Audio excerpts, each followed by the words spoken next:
Hello everyone, তোমরা সব কেমন আছো? আশা করি খুব ভালো আছো। আর আমি ভীষণ ভালো আছি। তো তোমাদের কাছে ছোট্ট একটা মিনি ব্লগ নিয়ে চলে এসেছি আবার। তো আমার বাবার বাড়িতে কীর্তন হয়, শ্রী কীর্তন। তো এই কীর্তনে আমরা এসেছি, আমি আমার অনেক সবাই মিলে আমরা অনেকজন এসেছি।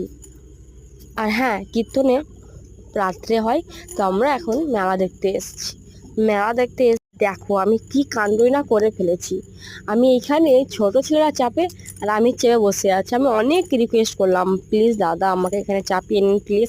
কিছুতেই বলছিল না। আমি বললাম দাদা আমি এক্সট্রা পয়সা দেবো, তাও শুনলো না। লাস্টে আমি বললাম দাদা প্লিজ, আমার শখ, চাপার খুব শখ। দিয়ে কিন্তু আমি শেষ প্রান্তে চেপে নিলাম চেপে নিলাম কিন্তু চেপে যে এইরকম হাল হবে তা আমি ভাবতে পারিনি। বড্ড আমার কষ্ট, মানে চেপে আমার এত ভয় লাগছে যে কি কেন চাপলাম, হে ভগবান। তো চাপার পর কিন্তু আমি নামতে পারছি না, বুঝতে পারছো?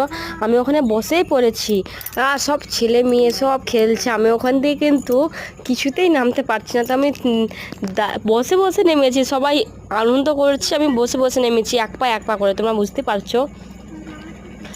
তোমাদেরকে কমেন্টে করব যে এই পাগলামিটা কেউ করো না আমার মতো। আমি তো আগে পাগলামি করেছি, কিন্তু দেখো আমার থেকে ছোট ছোট ছেলেগুলো কত সুন্দরভাবে হেঁটে চলে আসছে, আর আমি দেখো। তো আমার এত ভয় লেগেছে, আমি ভাবলাম ফেটেই না যাই। তো সব হাসাহাসি করছিল। তো আমি নমস্কার, আর চাপবো না, এটাই আমার প্রথম আর এটাই আমার শেষ। যাই হোক, তো তোমাদের কাছে মিনি ব্লগ নিয়ে এসেছি ছোট্ট একটা।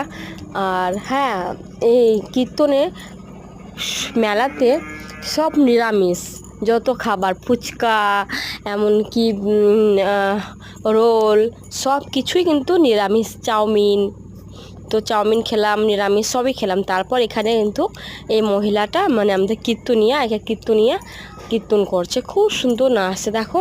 আর নাচার ব্যাপারটা হচ্ছে কলসির উপরে থাল রেখে নাচছে। তো এটাই হচ্ছে নাচার একটা দুর্দান্ত। দেখো কলসির উপরে থাল রেখে নেচেছে, পুরো গোল গোল রাউন্ড ঘুরেছে। সো এই ভিডিওটা তোমাদের কেমন লাগলো তোমরা কমেন্টে জানাও। আশা করি ভালোই লেগেছে। আর প্লিজ লাইক, শেয়ার, কমেন্ট আর সাবস্ক্রাইব করতে ভুলো না বন্ধুরা। ভালো থেকো, বাই। সুস্থ থেকো সকলে। আর কমেন্টে জানাও তোমরা কেমন আছো, কোথা থেকে দেখছো ভিডিওটা। ভালো, বাই।